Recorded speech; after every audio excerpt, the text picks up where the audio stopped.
Monsieur le Président, Madame la Ministre, Mesdames les rapporteurs, chers collègues, depuis le début de nos débats sur les réformes de l'audiovisuel initiées par le gouvernement, je dénonce avec mon groupe parlementaire les attaques contre la liberté d'expression sur Internet et la surveillance généralisée des contenus. À raison, puisque les cas de censure relevés sur les différentes plateformes numériques se multiplient. Cela s'explique par le recours exclusif aux algorithmes, là où nous soutenons que la vérification humaine est indispensable avant toute suppression de contenu. Je rappelle que la Commission européenne va dans le même sens de ce que je propose le 4 juin 2021 dans ses orientations pour aider les États membres à transposer l'article 17 de la directive droit d'auteur.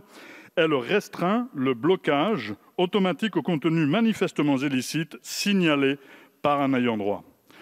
Ainsi, les autres contenus devront être mis en ligne puis examinés par une personne humaine. Aujourd'hui, nous nous trouvons dans une situation d'absence de contre-pouvoir face aux principales plateformes numériques, ce qui est inacceptable. Nous ne pouvons pas laisser décider seuls les laisser décider seuls de ce qui peut être ou non publié. Elles ne peuvent, sans l'accord des usagers, collecter, stocker ou vendre leurs informations personnelles. Par ailleurs, votre projet néglige totalement l'audiovisuel public. Cela confirme bien l'absence d'ambition du gouvernement dans ce domaine. Il a fait le choix chaque année de diminuer le budget accordé à ce secteur, notamment. La fusion entre le CSA et Hadopi au sein de l'Arcom interroge aussi.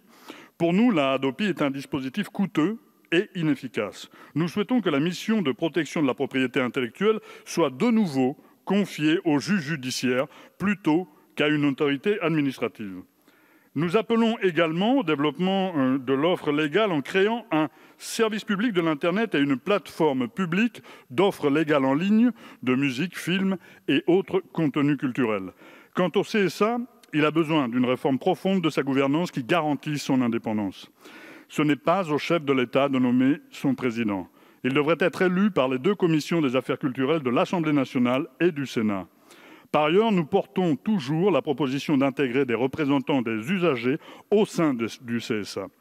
Ces mesures apporteraient à la fois garantie d'indépendance et exigence démocratique. Pour répondre au sentiment de méfiance qu'éprouve un nombre croissant de nos concitoyens à l'égard des médias, nous avions proposé la création d'un conseil de déontologie formé de représentants des usagers, des médias et des représentants de journalistes, y compris les précaires et pigistes.